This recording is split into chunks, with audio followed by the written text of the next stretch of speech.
जल्दी जल्दी घर के सारे काम निपटा बेटे को स्कूल छोड़ते हुए ऑफिस जाने का सोच घर से निकल ही रही थी कि फिर पिताजी की आवाज आ गई, बहू जरा मेरा चश्मा तो साफ कर दो। और बहू झल्लाती हुई कपड़ा ला चश्मा साफ करने लगी।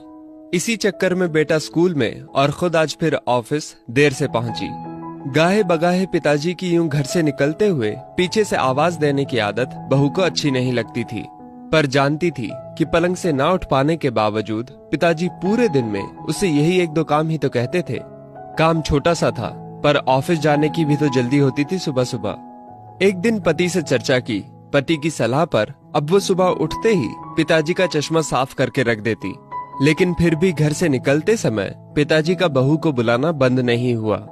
दिन बीते, एक समय वो आया कि समय से खींचातानी के चलते अब बहू ने पिताजी की पुकार को अनसुना करना शुरू कर दिया। एक दिन ऑफिस की छुट्टी थी तो बहू ने सोचा क्यों ना घर की साफ सफाई कर लूं। अचानक पलंग से नीचे गिरी पिताजी की डायरी हाथ लग गई। उसे पलंग पर उठाकर रखते हुए उत्सुकता हुई कि देखूं तो सही पिताजी सारा दिन क्या लिखते रहते हैं। यही सोचकर यूं ही खोल दिया एक पन्ना। उस पन्ने पर लिखा था, मेरी प्यारी बहू, आज की इस भागदौड़ भरी जिंदगी में घर से निकलते समय बच्चे अक्सर बड़ों का आशीर्वाद लेना भूल जाते हैं। बस इसीलिए जब तुम चश्मा साफ कर मुझे देने के लिए झुकती हो तो मैं मन ही मन अपना हाथ तुम्हारे सिर पर रख देता। वैसे मेरा आशीष सदा तुम्हारे साथ है बेटा। आंखें नम हो गईं। बस अगले दिन से ही बहू ससुर का रिश्ता मानो पिता पुत्री में बदल गया। अब 5 मिनट पहले तैयार होकर बेटे को स्कूल छोड़ने के लिए पिताजी की आवाज से पहले ही बहू चश्मे को साफ कर देती।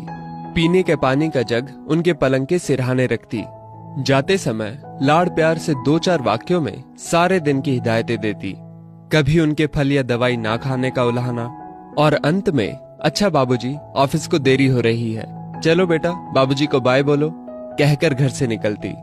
बूढ़ी हड्डियों में ना जाने कैसे ताकत सी आने लगी। दवाई वही थी पर सेहत में सुधार 10 गुना होने लगा था।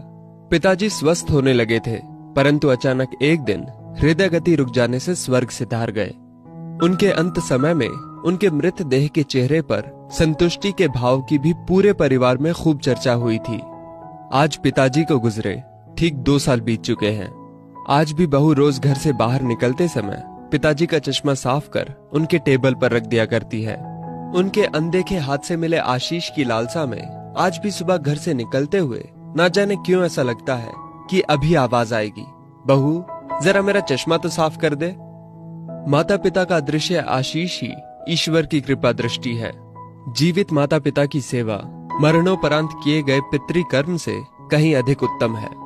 जीवन में हम बहुत कुछ महसूस नहीं कर पाते, और जब तक महसूस करते हैं तब तक वो हमसे बहुत दूर जा चुका होता है। आइए इन बूढ़े वृक्षों को जल रूपी स्नेह तथा सेवा रूपी खाद से संजोकर फिर से युवा, स्वस्थ तथा हरा भरा करने का प्रयास करें। दोस्तों, इस वीडियो को लेकर आपकी क्या राय है नीचे कमेंट करके जरूर बताइएगा।